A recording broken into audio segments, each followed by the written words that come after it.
Good morning. My name is Pavani, and this is my husband, Vajra, and we're happy to be with you this morning. We're both going to share. A psychology professor knew that his students were expecting a very long and complicated and difficult final exam. And so on the day of the exam, the students came in and sat down. He passed out the test, and smiles came over their faces because on the test was only one question. But soon after that, those smiles turned to distress as they realized how difficult it was going to be to answer that one question. But one student pondered it for a moment, wrote a few words down, got up, took his paper up to the professor, handed it to him, and left. The professor was a little bit stunned by this. He looked down at the paper, and a smile came over his face, and he wrote at the top, 100%. The question was, what is courage? And the student's answer was, this is.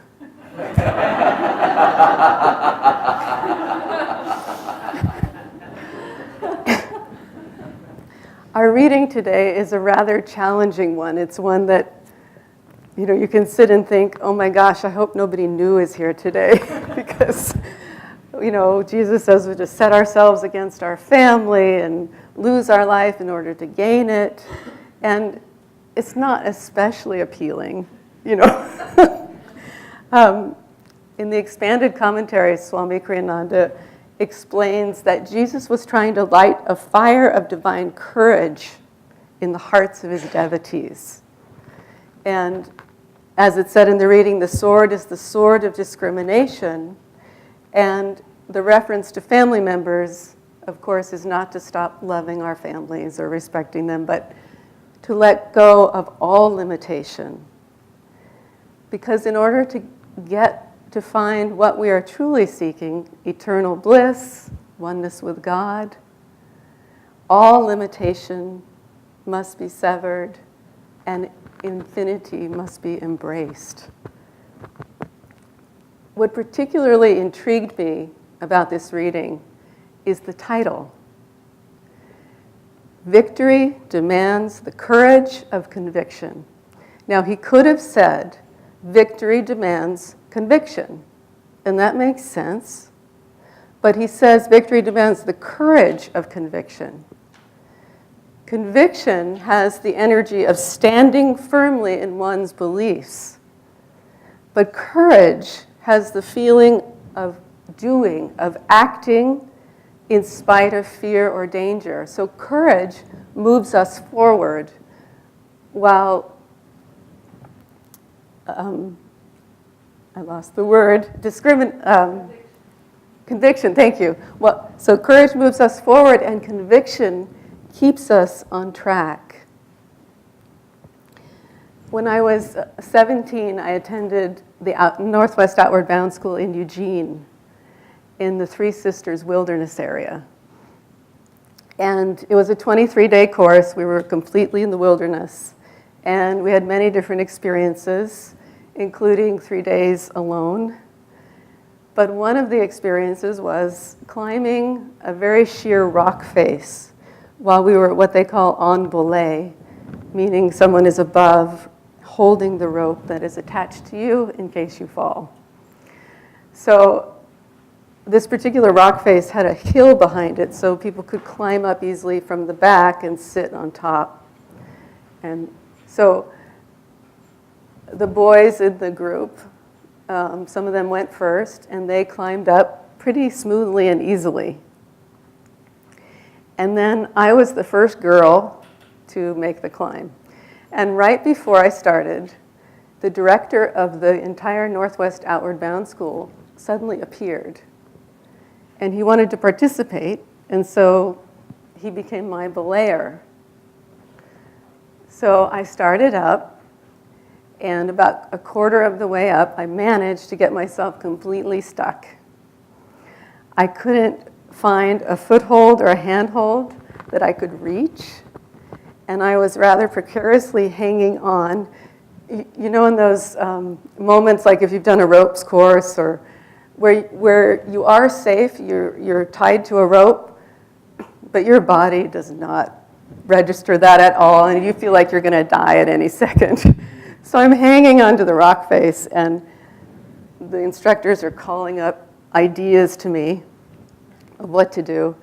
And a minute goes by, 2 minutes, 3 minutes, 4 minutes, and my whole body starts shaking.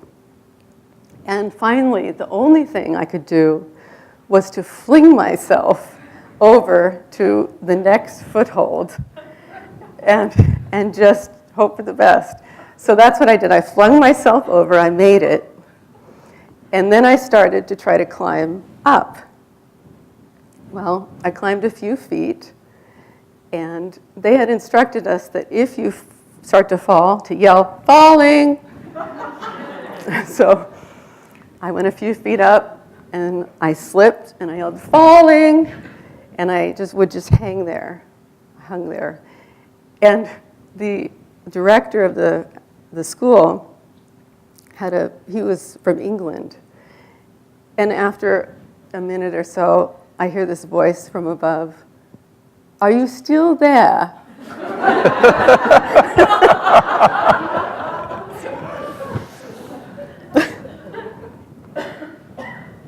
And I yelled up, "Yes." And he says, "A little cleaner this time." So I tried to climb a little better, and a few feet later, "Falling!" I fell again. I'm hanging there. A few minutes. "Are you still there?" "Yes." Every few feet, I fell. And I was just hanging there until I had the energy to start up again. And I finally made it to the top, and I was so happy, I almost knocked him flat. And, you know, that experience has been very instructive to me all these years. Because in the end, it didn't matter how well I climbed. I made it just like those boys who climbed smoothly and easily did. What mattered was that I had the courage to do it and the conviction not to give up. And the other sweet part of it is I couldn't help but think that it was an example of the Guru looking out for us, as he does for all of us. Because if a student had been belaying me as many times as I fell, it could have been dangerous. But suddenly the whole director of the school appears, belays me, and then leaves. So, and I have always felt that it's also an analogy for the spiritual path and my actual experience on the spiritual path, that we do our best, we fall again and again, and it's our courage, our conviction, and our perseverance that matters in the end. And it's a very fun image to keep of Master of Yogananda keeping us all on belay. Having that rope tied to us, no matter how many times we fall, that he has hold of us.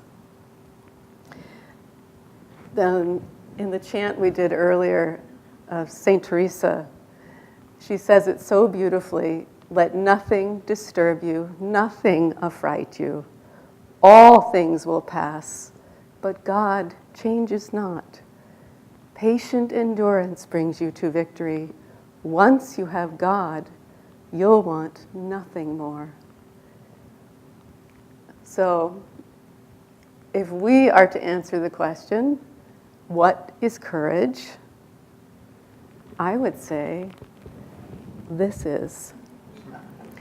It takes great courage to seek fulfillment beyond what we know. So just look around and look in the mirror and you'll see it. I'm going to close by reading from Whispers from Eternity.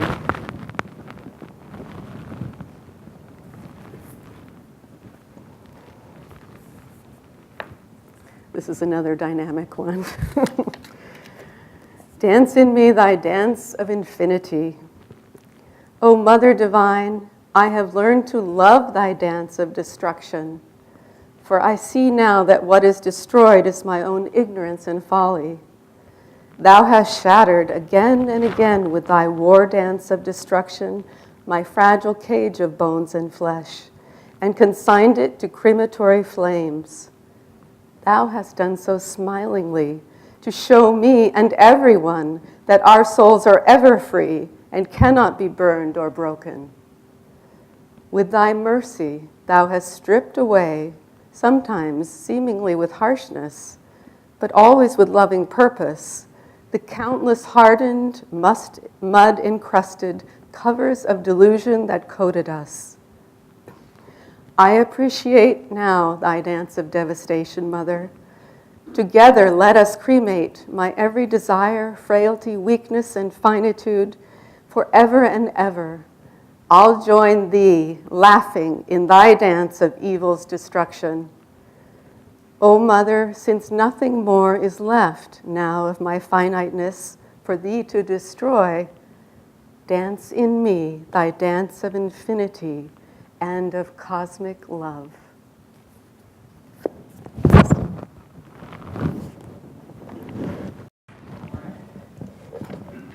Well, Divine Mother's not exactly a pushover, is she? And it's not all about gentle Jesus, meek and mild either.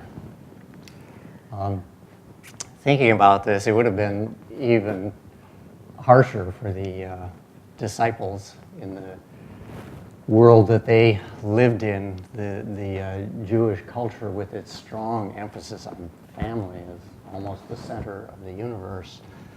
And thinking about that, in my mind, I was picturing the disciples responding to Jesus with, "Whoa, Lord, that's a little harsh, isn't it? I mean, really?" It was the same kind of challenge that Arjuna faced at the Battle of Kurukshetra. He was brought forth and directed by God incarnate in the form of Krishna. He asked Krishna to bring him to the middle of the battlefield, and he had been told that the enemy, your job is to slay the enemy. And he looked at the enemy and realized they were all literally his relatives, his family, his cousins, his uncles, people that he'd grown up with. And he balked. He said, "No, I'm not going to do it." That's what the Bhagavad Gita is all about. The Bhagavad Gita is Krishna's response to that. And I don't know whether the Battle of Kurukshetra happened literally in history. These things are hard to know. Yogananda has said that our idea of linear history and the way things happen is not really very accurate, so it's hard to know on what levels these things actually transpired. I remember Yogananda in some of his long meditations would commune with Divine Mother and share the process with those who were there. And at one time he said, "Oh, so that's how you do it." Would you just love to be there and get just a glimpse of that, to put it all together? Yes, please. Technical difficulties.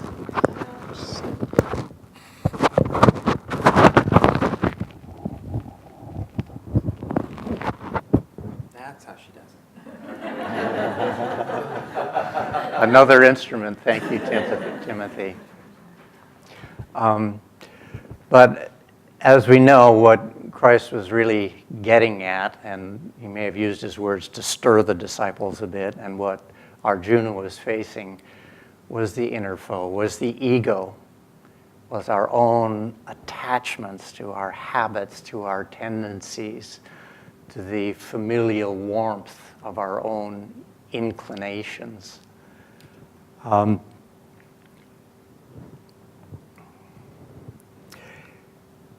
But in doing that, in facing that, in dealing with the ego, is it really necessary to take up the sword, to take that sort of militant approach, that give it no quarter approach? When I was the other day at choir rehearsal, John Gladen was giving us vocal warm-ups, and I could see he had a T-shirt on, and I asked him, John, what's your T-shirt say? It had something on it, and so he opened his T-shirt, and it said, "The hippies were right." Yes! What about peace and love and harmony back in those days of the late 60s? I was in association with two different groups of people. One was the group of people that I was with from Stanford, and we were all about peace and harmony and love and forgiveness. And the other group that we came together with was a group from San Francisco State. And these were the students who had gone through the San Francisco State police riots. And they were all about standing up to the pigs and fighting for your rights and rebelling and all of that. And we came together, dropped out of school, and formed a theater commune. And I came to realize that both sides are needed. There's a time for peace and love and harmony. Gandhi freed India with passive resistance. Swami's also pointed out that the reason that it worked for Gandhi in India was because he was dealing with the British, and the British were gentlemen. Had he been dealing with the Russians, they would have squashed him like a bug without a second thought. So there is a time when that works, and there's a time when that doesn't work. World War II was another time when that wouldn't have worked. You couldn't have gone up to the German soldiers and put flowers in their gun barrels and expected a good result from that. It was a time to stand up. It was a time to fight. It was a time to take up the sword. That generation that fought in that war has been referred to as the greatest generation because they had the courage to stand up and fight against overwhelming odds when it seemed impossible, when it seemed hopeless, but to stand in the face of that. And that's what we're asked to do when we're facing those egoic challenges, those tenacious tendencies we have that keep us from God. It is a time to take up the sword. It is the time to give it no quarter, to take arms against a sea of troubles and by opposing end them. It doesn't come easy. Swami talks about a man who had a drinking problem, and he finally got to the point he was so fed up with his inability to deal with it, he took all of the liquor bottles from the cabinet and went outside and smashed them on the concrete driveway. It takes that kind of force, that kind of determination to break through and not give in to that desire to sink back and just feel cozy with your moods, with your attitudes, because you've known that. That's what you've had for so many years. Swamiji, when he couldn't meditate because he kept falling asleep, said to his body, okay, you want to sleep? Let's stay up instead. And he forced himself to stay up all night. He chanted, he walked, he drank coffee, he did whatever he could. He was ruthless with his own body because he was mad. He was frustrated. He couldn't get it to behave. So he had to take up the sword. And it worked. After that, he never had that problem again. Swami gives us another way of looking at the challenge of dealing with moods. Remember Master saying to him, now, no more moods, Walter, otherwise how can you help people? Well, it's the same for us if we give into those moods, really, of what use are we to ourselves and to anybody else. In a reading from Living Wise and Living Well this week, he talks about when you feel that coming, and you always know when it's coming, there's some part of you that can feel that mood taking over, taking control.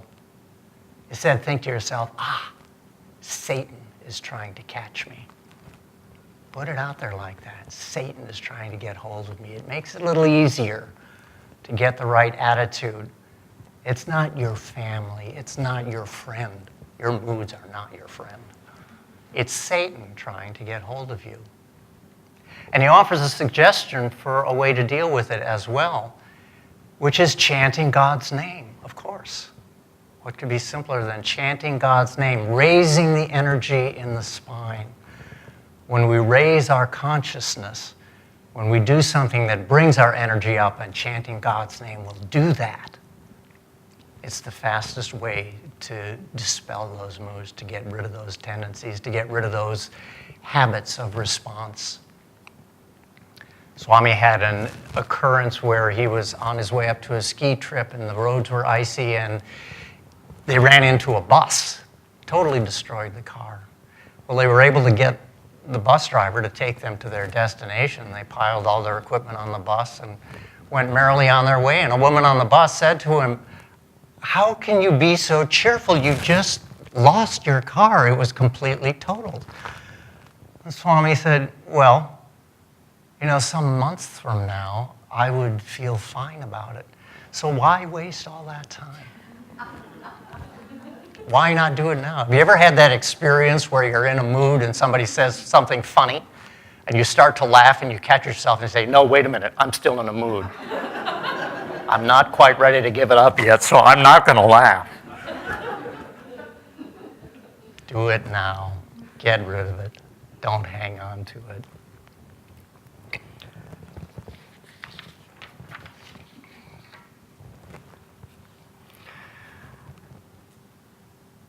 There's doing that puts us into an expansive consciousness. It takes us out of that little world that can't see beyond those emotional feelings. It's hard to get there with our mind. That's why doing something like chanting outwardly helps us to get there.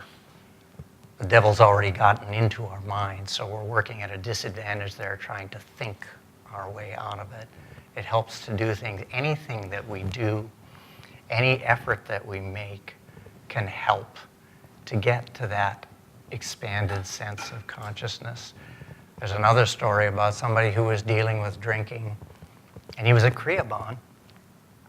And the best he could do, the best he could manage, was he would sit down to meditate, and he would have his Kriya beads in one hand and a bottle of whiskey in the other hand.